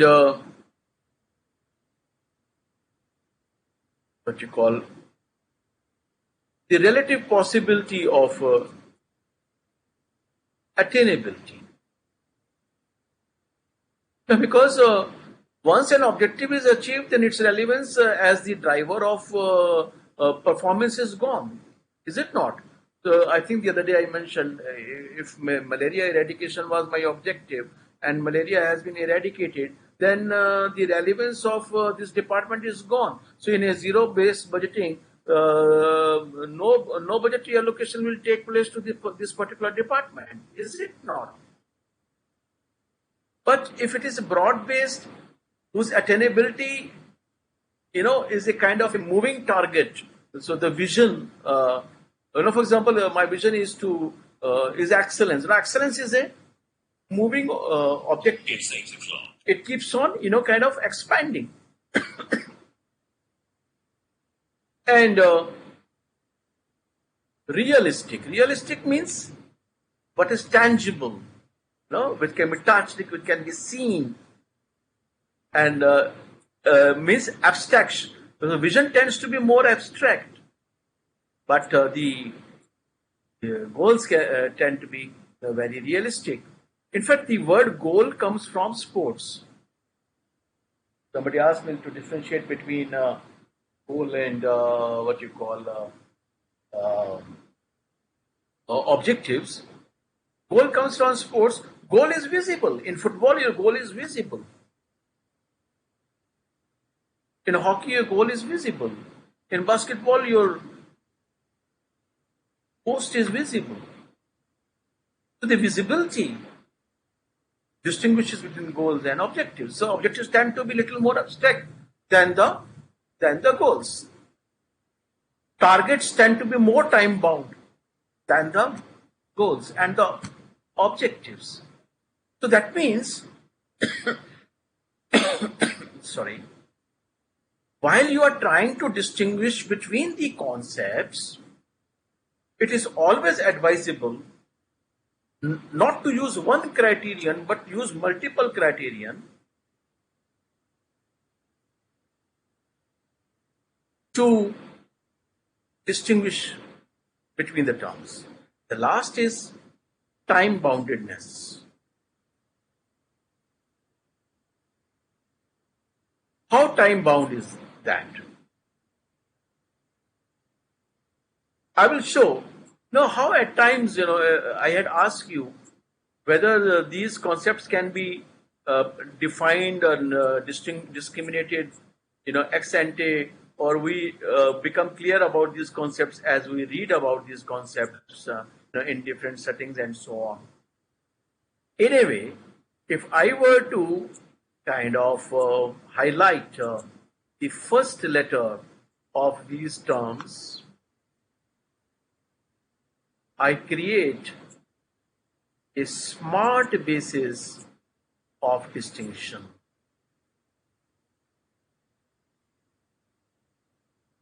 I hope you can see this, and therefore, kind of strive for greater clarity, smarter clarity about the discriminating value of terms in strategic management.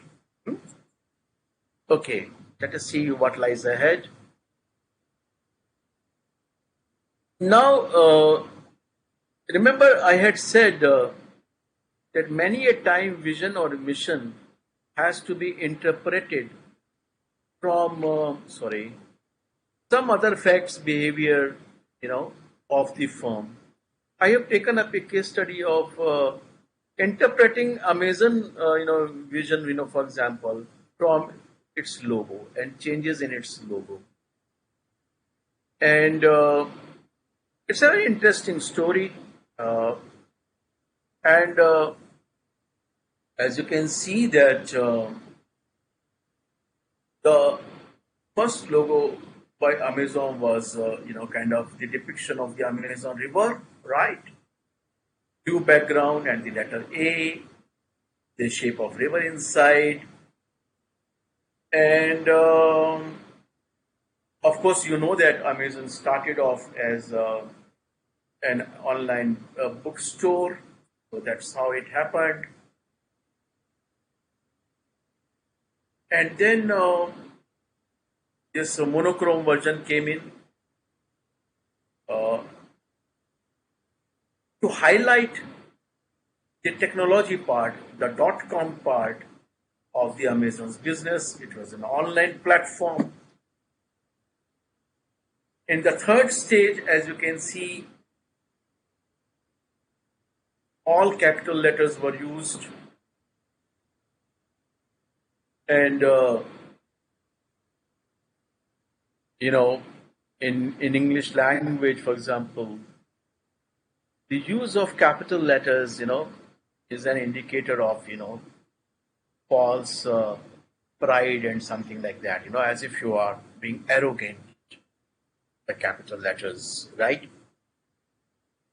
So this was done away with, and then they reverted to the small letter, lowercase later on. And the finally, uh, in fact, before the last, because the current is on the top northwest corner, Amazon showroom, Amazon warehouse I have shown. And the arrow emphasizes A to Z. That means Amazon hopes to provide all the things online starting from A to Z, right? And their vision, as you can see, they aspire to be Earth's most customer-centric company. Now, this itself, says various things. They are not saying biggest company and most profitable company, because that is self-oriented definition. What they have done is that consciously they have converted this self-oriented definition to the customer-centric, definition.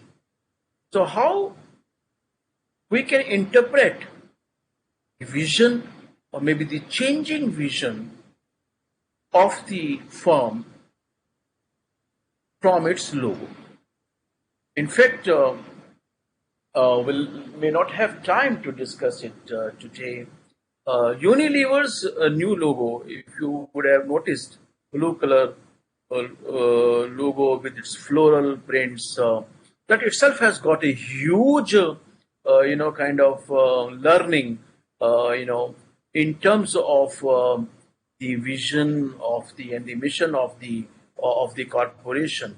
So maybe when we meet next in our, later on, after you are done with certain chapters on strategic management, I'll be taking it up in implementation and evaluation. Then I will bring in consciously that Unilever story for you. It's a very interesting story. And in fact, I have not developed this story. It has been developed by one of my students, and he has done a lot of research on this logo. So I will be bringing that research to the classroom.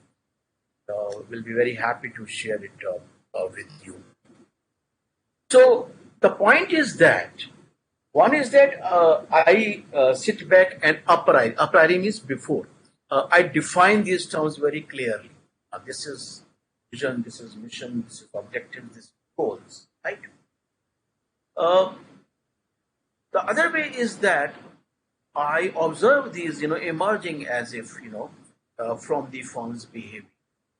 And Amazon logo story, in fact, most logo stories. As I have very mentioned, a business logo is not merely an assembly of symbols, letters, shapes, and colors, but it is an essential part of the existence and evolution of the company. So, there are, professional thinkers who engage with the top management team of the firm, the creative people, they engage with the, top management of the firm to, evolve as if it were these corporate logos. Very interesting stories. Every logo, as I said, says a story. And therefore, you can infer from those logos meaning of corporate purpose, right? I have deliberately brought in your institute's logo, and I have raised a kind of a query to arouse your curiosity whether the institute's logo capture its mission. It's not its mission, its mission. Here,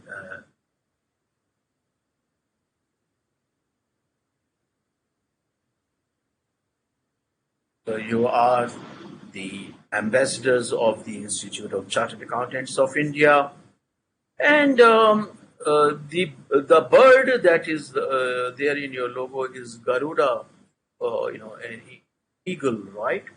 And you know that eagle's eye is very sharp, and from a great height it is able to identify its prey, for example. Likewise, chartered accountants are supposed to be the custodians of the scarce resources of the nation, and they are supposed to be, you know, kind of having an eagle's eye, uh, and the ones who are awakened even while sleep, So the chartered accountants, as if they never sleep, and they are always vigilant about how companies and how the governments are using the resources of the nation. This and echoing this particular theme, for example, your vision to 2030. You see, chartered accountant job does not change. You are going to work as auditor, and an accountant, and so on and so forth. But your vision, for example, has to be in sync with the changing times, aspirational, and here you are aspiring to be among the leading accounting body, and a regulator and developer of trusted and independent professionals, world-class competencies. So that means even if the business of chartered accountancy is opened, liberalized, and even the foreign, qualified professionals are about to come, allowed to compete in India.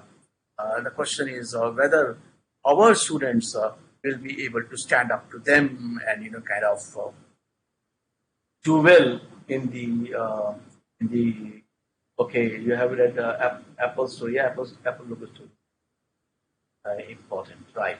So and now interpreting this in the for the students, because a great vision is shared by across all the echelons, length and breadth of the organization. So question is, are we kind of contributing to the realization of his vision or not? And as you can see, mission of a chartered accountant is saying that you have to specialize in the areas of accounting, taxation, finance, and business advisory services, right? And you are establishing, you are aspiring to establish Indian multinational service providers, right? So that is how the vision and mission dichotomy kind of happens. This I have used elsewhere also. The Bert Nennis is a management thinker who is the foremost to my mind in bringing alive the concept of vision. And I think this is my last slide on the dichotomy between vision and mission that I am going to take up today. Even in the exam, it comes, and as I said, at times when you read the vision and mission statements of the companies, you get confused, or whether it is a vision or a mission, so on and so forth. And at times, they do not discriminate, and certain companies only state their mission; they don't state vision. So the question will arise: don't they have a vision? No, they have a vision, but then it is stated in the form of a mission, right? So, as I said, there's no point making definitions preciser than the subject matter they refer to. But of course, we need to kind of discriminate and we need to understand. Now, Bert Nennis gives you a beautiful definition which has a very discriminant value. Discriminant value means it allows you to discriminate between vision, what vision is and what vision is not. right? So he defines vision as a realistic, credible, and attractive future of an organization. It is your articulation of a destination toward which your organization should aim. A future that in important ways is better, more successful, or more desirable for your organization than is the present. A vision is only an idea. यहाँ पे आ गया abstraction, and now it is an abstract. A vision is only an idea or an image of a more desirable future for your organization. However, even if it is abstract, but the right vision is an idea so energizing, that in effect jump starts the future by calling forth the skills, talents, and resources to make it. So, I usually give the example of the idea of free India under the British. So, who would have imagined that we would be able to kind of snatch, as if it were, freedom from an empire whose sun never set? But Mahatma Gandhi gave this vision to all the Indians, and all the Indians, as if rallied behind, and they were ready to sacrifice their lives to take to the gallows for the realization of that vision. Can Modi ji's Atmanirbhar Bharat be a similarly kind of energizing vision? Let us pray so. But Nanas himself distinguishes that and discriminates between vision and mission by saying that a vision is not a mission. That is important line for you to note. Of course, you will get this presentation, but I would encourage you to write with your own pen and pencil on your paper that a vision gives direction, a mission gives purpose. Now, this single sentence, kind of captures the essence of the dichotomy between vision and mission. And the example that I have taken in Deep Drive is again from Bert Nanner's book. That book title, I think, Visionary Leadership. Those again who are fond of reading books, Bert Nanner is a great author to read, in my mind. So he asks, what is the mission of a farmer? Grow crops. This is the product that farmer deals in. What is the business of chartered accountant? To give tax consultancy, to give business consultancy, to the farm to do audit. So that mission will never ever change. But how this mission can be overlaid with a vision? Now, for example, the vision of a farmer could be to move from inorganic cropping to organic cropping. Now, that is the vision. That in the next 5 years' time, gradually I will reduce the dependence upon chemical fertilizers, and the genetically modified seeds, and I will grow organic crops. Now, that is the vision. Mission is same. I will continue to grow crops. Farmers' mission will always remain same. It has remained same the last so many thousands of years. But the vision has, kind of undergone a change. And how it has undergone a change?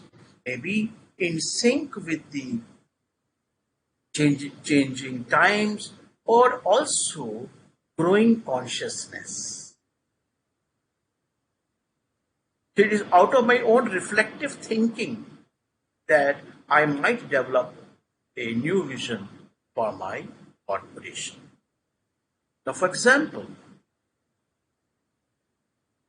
the CEO of a uh, you know world's largest beverage company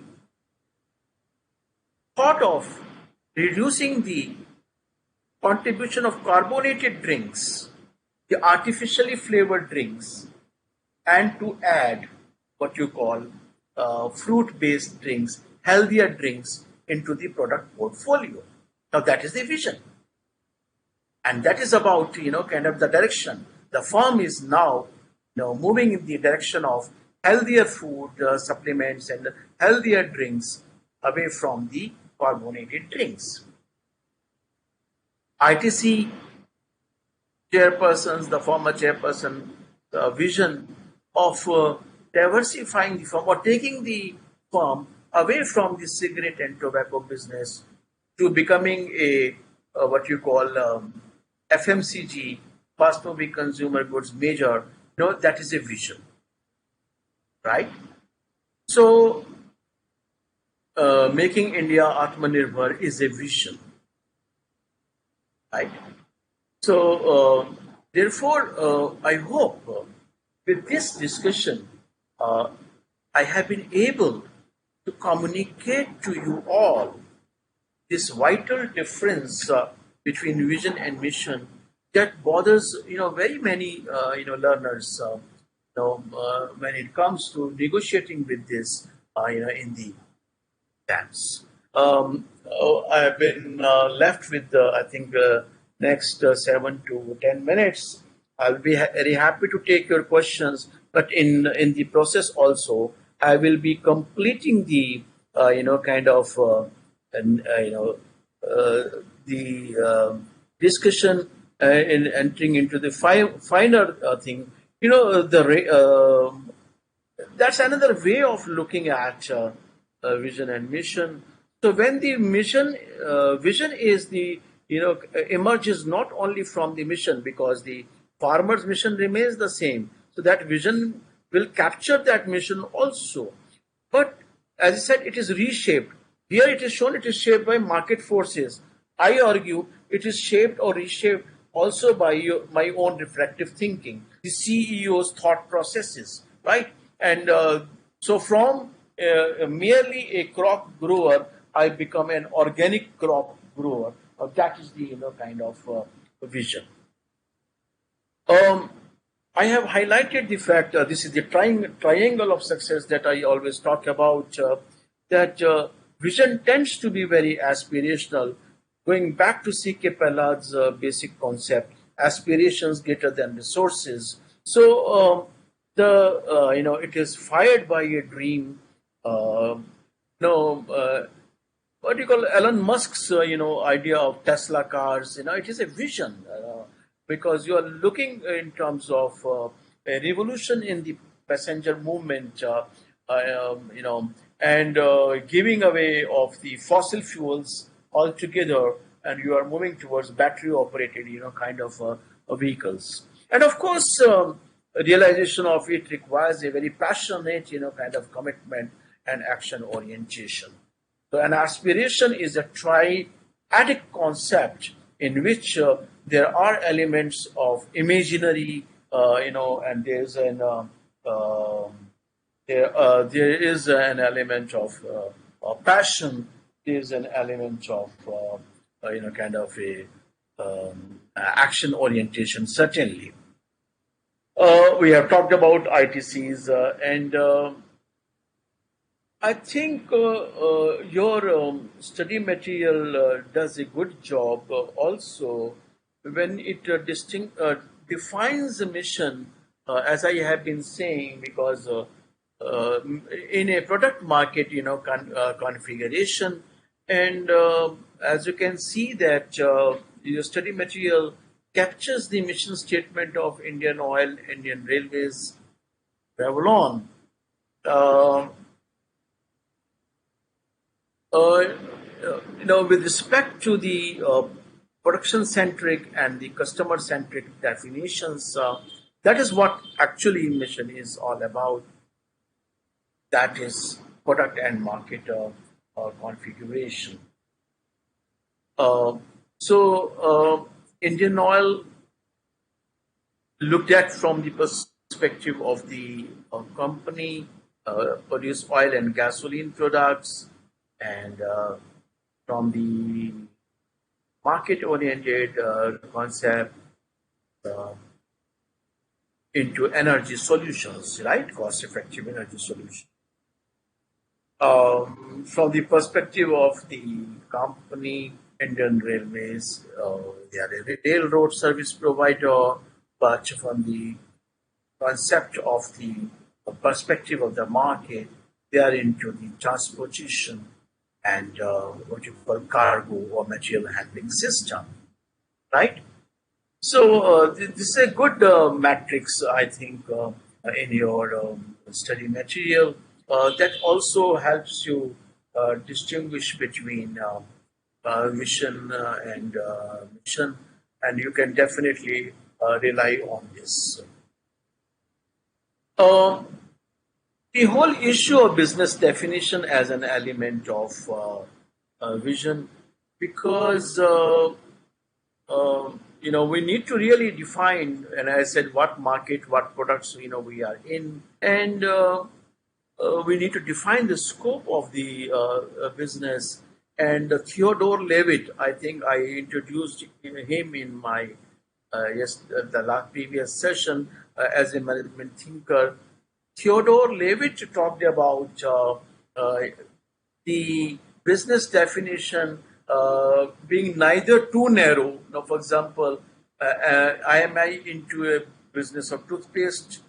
That means I will not be manufacturing tooth powder, for example, or I am into a business of oral hygiene, so that I will be manufacturing floss also and the various types of toothpastes to cater to the different segments of the market, including medicated toothpaste. If I expand my definition into personal hygiene, then not only the oral hygiene, but also, for example, shampoos and things. So, this definition is about defining the scope. And Theodore Levitt tells us that the scope neither has to be too narrow as to limit our choices or too broad, as to convey as if we don't have any purpose, right? So therefore, we need to define our business very carefully, what business we are in. This reflects in our product market, kind of configuration, right?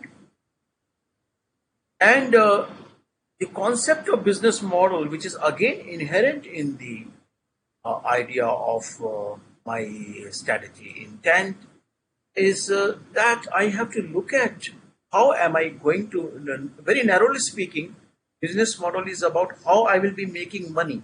For example, Yahoo offers you free mail account, Facebook allows you free account, but how do they make money from? You know that they make their money from, say, for example, advertising space, right? So it is not necessarily that your business model may be what you call straight away subscription based, or consumers are going to buy your services upfront. On the contrary,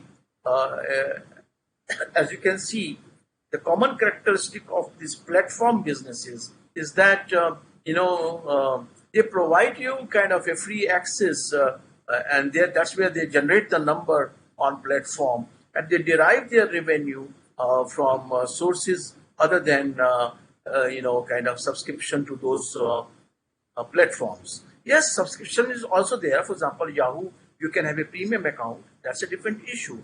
But by and large, this is a free.